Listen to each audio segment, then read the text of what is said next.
10% on each room, Yeah. block, room Yeah. rate, in Yeah. addition to the comped rooms. And I went to Mexico for almost a week. I went down there. I looked at all the resorts. I did all the work. I did everything I was supposed to do. And at that point, we didn't have the sky was the limit. We could pick any date due to the fact that, we Hey guys, and welcome to Little Black Book 91. Giving you guys a quick live, quick video talking about obviously Rashid and Symone. They were on Dear Future Wifey literally some hours ago on their particular interview with him, and it was more of the same of what we already explored with them on this channel and on Kamisha reviews as well. But there was some extra additional information that was needed, I think, to kind of give us a better perspective. Here's my first sentiments to this all. I'm going to give 10 things that I believe I've learned from this situation and try and keep this video as short as possible. And here's the main thing I want to say. Both of them are a problem. And I said this before, both of them are a problem. And the reason why both of them are a problem is because Symone is a professional build-em-up boo. Rashid is a professional gambler. Okay, when I say gambler, not necessarily literally a gambler, but it's the way he does business. He's like literally the next big idea kind of thing, right? And he gambles on that next one. And it lacks stability when he does his business, unfortunately. He needs structure around, which is fair. There's a lot of us are like that, even myself. But both of them are a problem, right? Because they actually trigger almost each other with the way that they behave. But that's another story for another day and for another video I can do a little bit later. I want to give you guys the 10 things that I kind of learned from this situation. Number one, I learned from this. Symone, as I said earlier on, is a shapeshifter. She is willing to shapeshift to mold herself into any particular role required.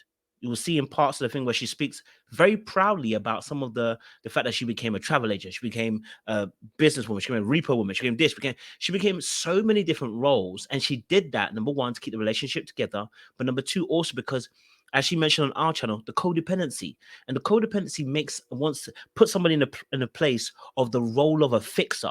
She's used to fixing things. So it's not just he's an issue, she's an issue because she likes to fix. So in some sense, did he choose her to help him fix him? Or did she choose him to fix him? Or was it a bit of both? That's another story for another day we can ask. Time frame is one of the biggest difficulties for Symone. In terms of where they got to in a conversation with Dear Future Wifey was, it's recoverable. But the only issue is that right now, as he executes her plan of recovery in terms of his finances and getting stability and structure around his business, the biggest thing for Symone is how long would it take before those things get put into place? This is less about money and more to do with character and behavior traits that have infiltrated a relationship that have caused instability, insecurity, and distrust. Those are the real issues that we're working with, right? But we talk about that loosely with some of the things that they mention on their show. Number three, the fixer, the person who becomes a fixer, the build 'em up boo, also has an ego. Watching Symone through a whole situation, she had an ego. She, in the way that she spoke a little, and ego doesn't always mean that the person is so ostentatious, but she spoke so proudly of what she had accomplished within a relationship. And you see several times she mentions how, even like, he had a bill to pay and I got it off for him. Like she'll keep reminding us of the achievement she's made in that particular instance. And I believe the reason being is because she's also reminding us of her value. Better yet, it's not us, him. Better yet, not just him, herself. And so she's reminding the people around her that her value is as such. Now, when you're having to be in a place where you have to keep reminding people of your value, it's because you've been devalued beforehand, right? Whether it's in that relationship, past relationships, childhood. Number four, Symone was doing a lot of talking. A lot. This is a 2-hour live, and I heard her more than I heard Latirius, which is normal, but I heard her more than I ever heard Rashid. Now, the fact that both of them were in the show together, and I barely heard Rashid, but I heard Symone for the majority of the 2 hours, tells me that this person isn't stopping to listen. As much as she knows the story inside out, as much as she's lived it, as much as she has experienced it, I need her to. I need you. And the reason being for the is so that when you pay attention to what you're actually seeing, you see, when you're running at a pace, it's very difficult to take in all the minor details that are needed to make one's concrete decision and choice. And so when I heard Symone a lot of times over talking him, now my next point number 5 is that Symone cut off Rashid a few times. Like, I mean, I'm like, baby, why you keep cutting him off? Not only did she cut him off, she also explained for him. On several occasions, she explained the background of Rashid and explained it to us. Why? Why are you explaining what his background is and what he's gone through and explaining it to us? Now, I can think of several reasons. Number one, to make it better, to make the story sound better so that you don't look as bad, so that you don't feel as embarrassed, so you don't feel so foolish. Now you're telling us a story from a perspective where it gives us background. That could be one reason, not saying it is. And number two situation could be also as well that you're used to over talking him. You're used to, because of your fixer role, you're used to mothering him. And when I say mothering, it doesn't even mean he has to accept it, but in the way that you overtake, you have an overtaking spirit. You don't let him talk. And at several times when he tried to speak and tried to say a point, she would overtalk or she'll forget he was talking and cut across him and continue the conversation onwards. And when you do that, again, you're not paying attention, you're not listening. It's about you and you're not actually paying attention to the other person. I have to be fair about that.